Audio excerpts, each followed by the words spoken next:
सियावर राम जय जय राम, मेरे प्रभु राम जय जय राम। जय मंगल भवनीय मंगल हारी, द्रवहु सो दशरथ अजिर बिहारी। दीन दयाल बिरुद संहारी, रघुनाथ मम संकट भारी। जय श्री राम। मैं ईशु हरवानी तुलसी की माला गंगा दर्शन से रोज आपको गंगा दर्शन लाइव दिखाता हूँ, वह पंचांग बताता हूँ। आज का शुभ पंचांग वैशाख मासे कृष्ण पक्षे चतुर्थी रविवार, विक्रम संवत 2081, तद अनुसार 28 अप्रैल 2024। आज चतुर्थी प्रातः लगभग 8:30 बजे तक की है, तत्पश्चात पंचमी। आज का विशेष दिन गंडमूल सर्वार्थ सिद्धि योग। ये आज का पंचांग था। कल हमने तत्वार्थ रामायण में कथा को विराम दिया था। आज कथा से आगे से चलेंगे। राम जी का वैराग्य। विश्वामित्र के कहने से वशिष्ठ ऋषि ने रघुनाथ जी के दिव्य उपदेश दिए।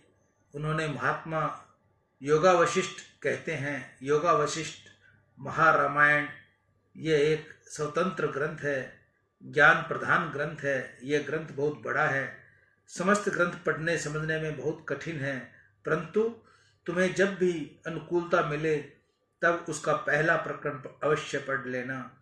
योगा वशिष्ठ से पहले वैराग्य प्रकरण है। यह प्रकरण विशेष पढ़ने योग्य है। यह जगत क्या है, यह शरीर क्या है, यह जगत के संबंध क्या है, ये समस्त बातें बहुत विस्तार से बताई गई हैं। इससे पढ़ने में वैराग्य आता है। संसार में समस्त सुख तुच्छ लगते हैं। संसार के सुख तुच्छ लगे, वहीं से भक्ति का प्रारंभ होता है, वहीं से जीव प्रभु के मार्ग में आता है। संसार का सुख जिसको मीठा लगता है वह भक्ति बराबर करता नहीं। ज्ञानी महापुरुष गीता जी और योग वशिष्ठ इन दोनों को ज्ञान के लिए उत्तम ग्रंथ मानते हैं। गीता में नारायण नर को उपदेश करते हैं, वहां योग वशिष्ठ में प्रभु ने अपनी लीला की है कि नर नारायण के बोध देता है। नारायण को तो नर क्या बोध दे सकता है, यह तो भगवान की लीला है। श्री राम जी ने इस रीति में वशिष्ठ जी द्वारा जगत को बोध दिया है और सतगुरु की महिमा बढ़ाई है। सतगुरु के हृदय में हमेशा परमात्मा विराजते हैं। सतगुरु जो बोलते हैं वह परमात्मा ही बोलते हैं। सतगुरु ही परमात्मा है। सतगुरु तत्व और ईश्वर तत्व एक ही है। विश्वामित्र ऋषि की आज्ञा से दशरथ महाराज ने श्री रामचंद्र जी को दरबार में बुलाया। राम जी दरबार में पधारे। राम जी ने सबका वंदन किया और हाथ जोड़कर खड़े रहे। विश्वामित्र जी ने राम जी से पूछा, कोई चिंता आपको इतना कलेश दे रही है, क्या कारण है? राम जी ने कहा, गुरुदेव मैंने अध्ययन किया है, तीर्थ यात्रा की है, मैं बहुत घूमा हूँ, मैंने सब कुछ देखा है, परंतु इस सब पर विचार करता हूँ तो इस निर्णय पर आता हूँ कि यह जो कुछ दिखता है वह सब मिथ्या है, दुख स्वरूप है। इस सब को छोड़कर मैं जाना चाहता हूँ। मुझे सर्वज्ञ का त्याग करना है। मुझे इस राजमहल का जीवन अच्छा नहीं लगता। ये शुद्र जीवन है। पशु और पक्षी जो सुख भोगते हैं उस सुख से मेरा जीवन पूरा हो तो मुझे और पशु में क्या अंतर है? मुझे तो नित्य अविनाशी आनंद को जानना है। यह जीवन क्षण भंगुर है। लोग मरने के लिए जन्म लेते हैं और जन्म लेने के लिए ही मरते हैं।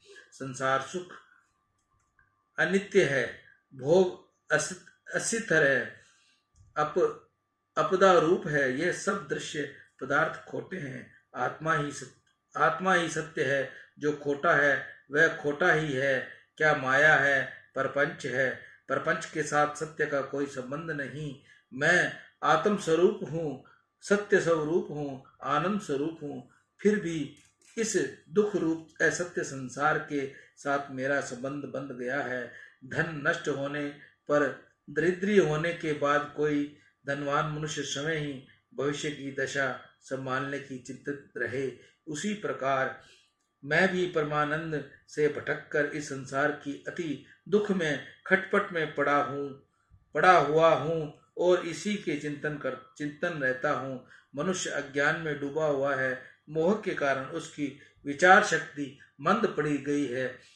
इसके स्वरूप को वह भूला हुआ है। संसार के सुंदर लगने वाले अनेक विषय इसके विवेक को चुरा लेने में लगे हुए हैं। मनुष्य विवेक खो बैठा है, यह विषयों के पीछे दौड़ता है और इससे दुख होता है। जिसने तत्व को जाना है, जिसको ब्रह्म ज्ञान प्राप्त हुआ है, ऐसा ज्ञानी महापुरुष ही इस विषय विकारों को मार सकने में समर्थ हैं। अन्य समस्त जीव माया में फंसे हुए हैं, अज्ञान में डूबे ही रहते हैं। राम जी आगे कहते हैं मनुष्य को महान रोग लगा हुआ है। अहंकार मोह से उत्पन्न होता है और तृष्णा अहंकार में से उत्पन्न होती है। अहंकार खोटा काम कराता है, पाप कर्म कराता है। अहंकार से संसार उत्पन्न हुआ है।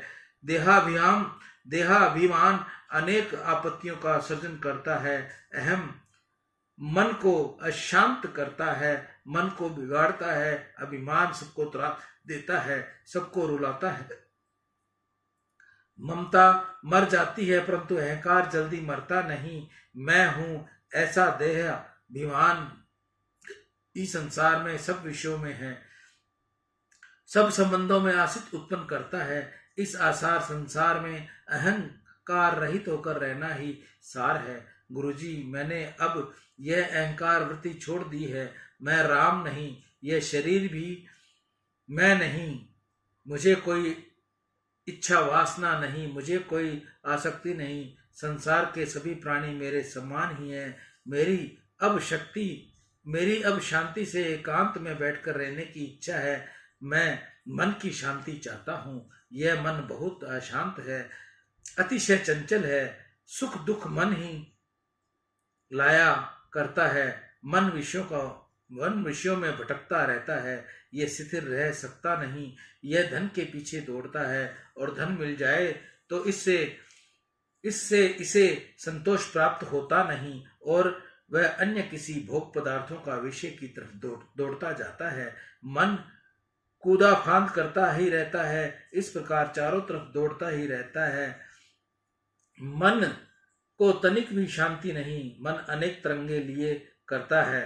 मन मोह प्राप्त करता है, क्रोध करता है, लोभ करता है, कामना करता है, आसक्ति करता है, द्वेष करता है, अनेक प्रकार की चिंताएं करता है। वह क्षण में सुख पाता है, क्षण में दुखी हो जाता है। इस मन को वश में रखना बहुत कठिन है, असंभव जैसा है।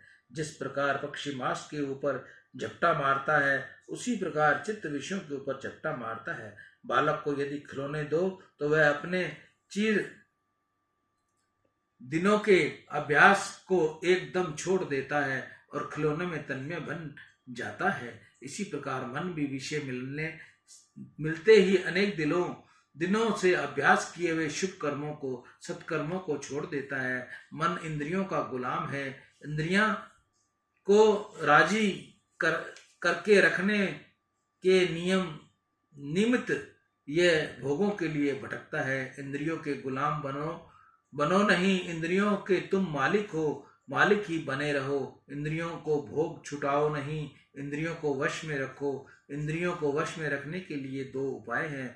ज्ञान मार्ग कहता है इंद्रियों के साथ झगड़ा करो, इंद्रियों को मारो। शक्ति मार्ग कहता है इंद्रियों को मारो नहीं, इंद्रियों को समझाकर उसको प्रभु के मार्ग में लगाओ। भक्ति रस से उसका शोषण करो।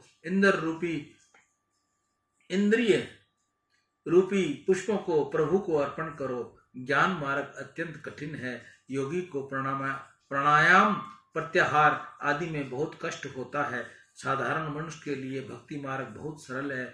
भक्ति को भक्ति में अतिशय आनंद मिलता है। जगत में दो मार्ग हैं, एक त्याग का, दूसरा समर्पण का। त्याग मार्ग में जो न जा सके उसे समर्पण मार्ग है। मन ही जीव को बंधन में रखता है। मनुष्य की मुक्ति के लिए अच्छा होने पर भी मन उसे साधन करने देता नहीं। मनुष्य मन का कैदी बन गया है। इसे मन रूपी शत्रुओं को जीतने के लिए महापुरुषों ने शम दम आदि के साधन बताए हैं। उनको करने के लिए बहुत आवश्यकता है। चित्त हो तो ही संसार है। इस संसार को मन में कल्पना ही उपजाया है। मन का कोई आकार नहीं, मन स्वयं कल्पित है, असत्य है। इस कल्पित मन को कल्पना से संपन्न हुआ संसार भी कल्पित और मिथ्या है। 84 लाख योनियों के चक्कर में पड़ने का ही नाम संसार है। चित्त का लय हो जाए तो संसार का लय हो जाता है, मुक्ति मिल जाती है। इसलिए मन को मारने का मैं उद्योग करता हूँ। इस मन की तृष्णा बहुत भयंकर होती है, वह विवेक को, ज्ञान को ढक देती है। तृष्णा मोह रूपी आवरण खड़ा कर देती है। यह तृष्णा जीव को बहुत बहुत दुख देती है।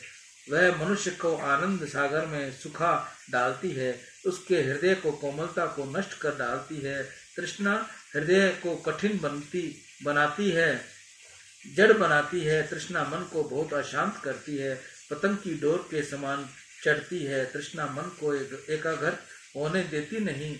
विवेक वैराग्य प्राप्त करने के उत्साह को वह नष्ट करती है। तृष्णा ठगनी है, मनुष्य को ये ठगती है। तृष्णा मनुष्य को दुख देती है, व्याधि और उपाधि देती है। इसके उपरांत भी मैं सुख देती हूँ, ऐसा बताती है। मनुष्य की बुद्धि तृष्णा रूपी जाल में फंस गई है और इस कारण वह प्रभु चरणों में पहुँचने को आसक्त है। तृष्णा अमंगलकारी है, अतिशय भयंकर है, काली राक्षसनी है। वह मनुष्य का हृदय फाड़ कर खा जाती है और ज्ञान का विनाश करती है, उसके आनंद को उखाड़ कर फेंक देती है। तृष्णा मनुष्य को शोकग्रस्त और भयग्रस्त बनाती है। तृष्णा पल भर में ही मनुष्य की समझदारी को उड़ा फेंकती है, मनुष्य को भी पथ भ्रष्ट कर देती है। तृष्णा उत्तम मनुष्य को भी तिनके के समान हल्का कर डालती है। सियावर राम जय जय राम,